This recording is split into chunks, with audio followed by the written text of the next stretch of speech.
So, just got back from running some errands and decided to give my thoughts on last night's games. I was up pretty late yesterday putting together some notes on these, so let's just go ahead and get right into it. The Celtics look really good. Everybody on their team was efficient tonight. The defensive rotations look good. They managed to stop Embiid, having Grant Williams check them for most of the night. Another thing to point out is defensively, they just have multiple bodies to throw at Harden.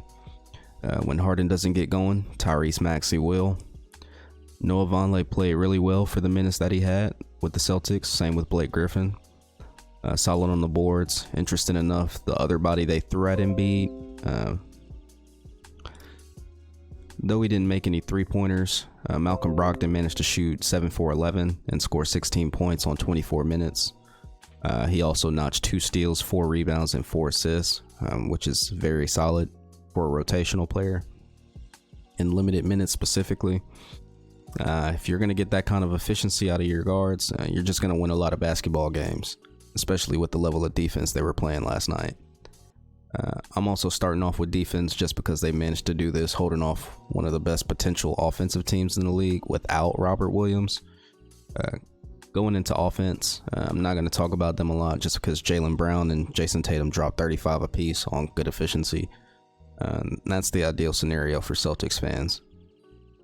For the Sixers, I'm going to talk about their offense first, just because they have one of the higher ceilings of teams in the East. Harden finished with 35, 8, and 7 in 37 minutes.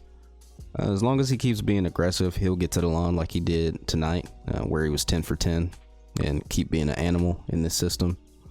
Technically, it's not a system just because I don't think I've ever seen Doc Rivers coach very well. And the pregame conference I saw was telling reporters and media that basically Harden has full control over whatever. If you're a talented team, it's going to let you win regular season games, but it only takes you so far come playoff time, so they need some reworks.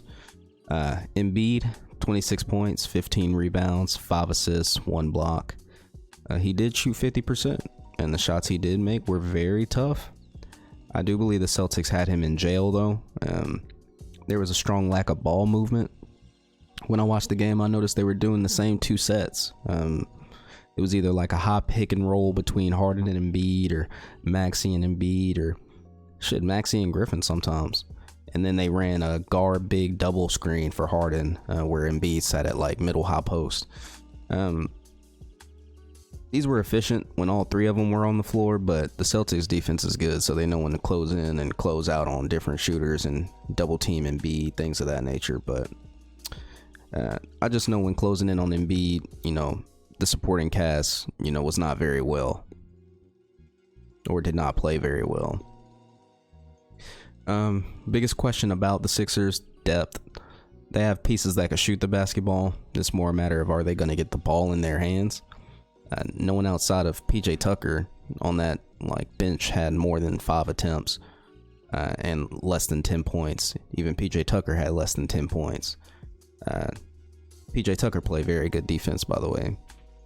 Tobias Harris, I'm playing him in fantasy this week, and he made me mad for the entire first half because he didn't miss a shot, and he had 12 points at the time.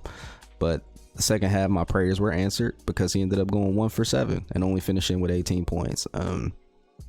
He's going to have to be consistent for them to actually have effective rotations, and that's the running theme. So I'm going to leave it at that. Lastly, let's talk Maxey, man. He is a spark plug. You could tell when Harden isn't going or Embiid isn't going that he just has the fuck it, I'm him mentality.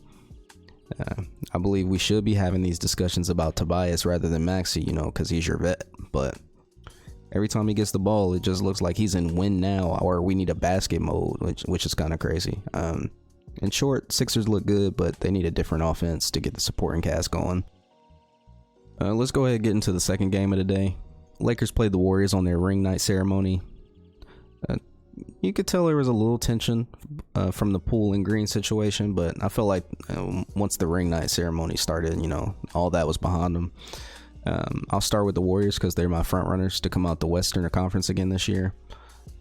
This was another game you could tell Golden State was just the better team, offense and defense wise. First half started off really slow, and from what I saw, they both missed a lot of 3-pointers in that first half. What stood out was how bad the second half defense was for the Lakers. Not enough fighting over screens, communication on switches. Biggest issue I had was them getting beat on back cuts. They got beat on so many damn back cuts, it was ridiculous. I mean, they were tough finishes, by a lot of the players, Poole, Steph. But I could count on 2 hands how many times they hit a wide open 3 or wide open cut to the basket just from the gravity of those threes. When you can't stop those, then you're not gonna have a good time. You can't stop those, and you can't stop the shot creation from Curry, Wiggins, and Poole. You're gonna lose. It's a given. I'm not gonna go over too many individual performances, just because the second half was technically a blowout, and the score looks close. But a realist could see that the Lakers weren't dropping threes, so it wasn't gonna get no better. The supporting cast did not get it done. Patrick Beverley, Toscano Anderson, Matt Ryan, basically guys who could not knock down their 3-pointers consistently. Offense wasn't bad when Russell was bringing up the ball, and he was one of the more efficient guys on the court, surprisingly. He finished 7 for 12 with 19 points, 11 rebounds. Anthony Davis started the game off really well, finished the game 10 for 22 with 27 points. And LeBron, from what I saw, who got the most praise from media at least, finished the game with 31 points on 12 for 25 shooting. Having your big 3 shoot 4 for 16 from 3, and your supporting guys not shoot better, it's not really a good recipe for a win. It could also be a testament to Golden State just not making shots, but they did not play well defensively.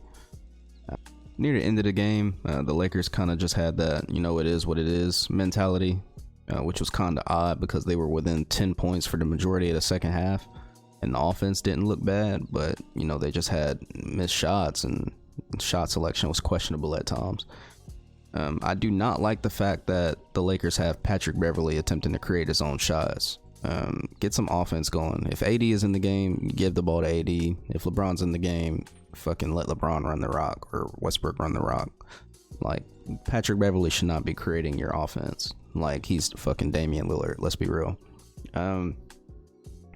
Only way the Lakers are going to be good this year is if they decide to either go away from the 3 and let guys that shoot 3-pointers at a good efficiency take those shots, while letting the guys that are higher efficiency around the rim take their money at the free throw line.